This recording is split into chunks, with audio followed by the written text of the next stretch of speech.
Hey, welcome to my video. It's gonna be short and quick to the point.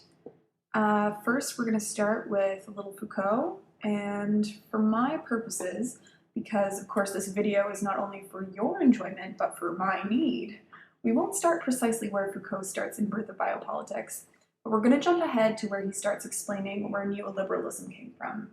And as you'll see throughout this video, I'm going to explain what neoliberalism is in case you don't already know. So don't get scared or jump ahead or anything like that.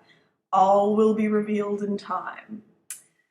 So Foucault starts explaining specifically about American neoliberalism about halfway through the book. He talks about how after the Second World War, America was deciding what kind of government it should have and what sort of economic situation it wanted to find itself in.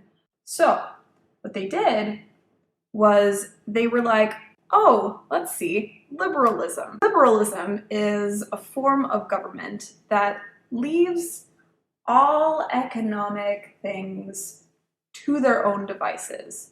So it's not going to place any kind of regulations or restrictions on the economy. It's just going to let the market do whatever it needs to do.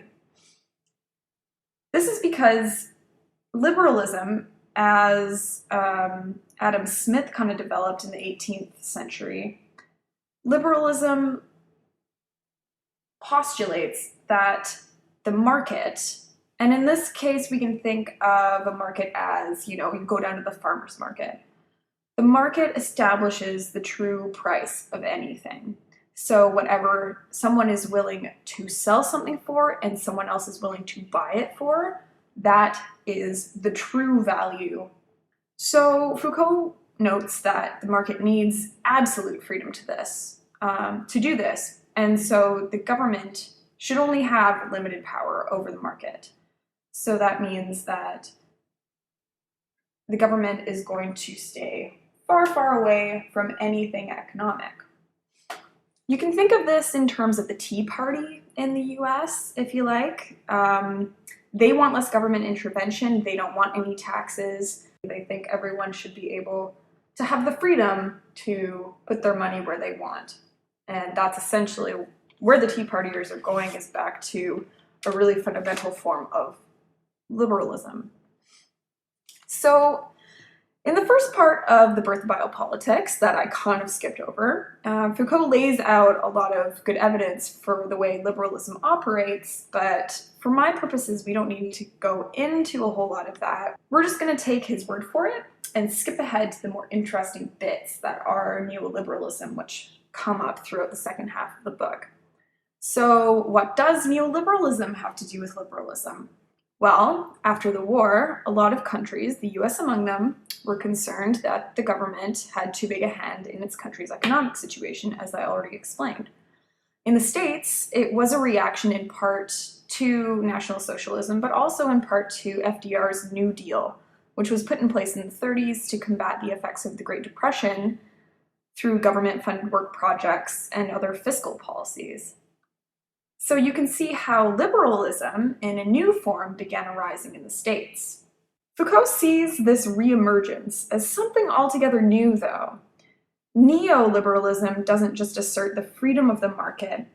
Foucault would argue that it extends market rationality into areas it didn't previously exist, like relationships, families, and bodies. Foucault writes on page 243, that the generalization of the economic form of the market beyond monetary exchanges functions in American neoliberalism as a principle of intelligibility and a principle of decipherment of social relationships and individual behavior. What this means is that we now act according not just to common sense, but a kind of sense that values economic sense over other kinds. I'll sort of get into this in a little bit here. Foucault calls the person who acts in this way Homo economicus.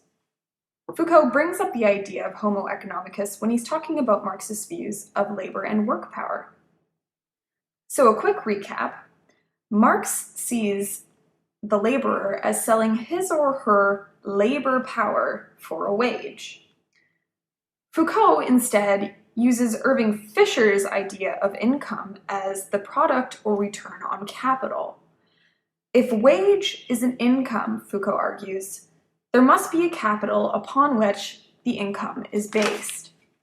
Because this capital is inseparable from the person who possesses it, Foucault says we can't be selling labor power at market price, as Marx would say. Instead, Foucault argues, we are talking about a capital invested in an enterprise. That is how he views Homo economicus, as human capital. That means that instead of selling your labor for X number of dollars an hour and seeing yourself as being rented, so to speak, you would instead invest more resources in your own capital by, for example, getting your high school diploma, getting more skills.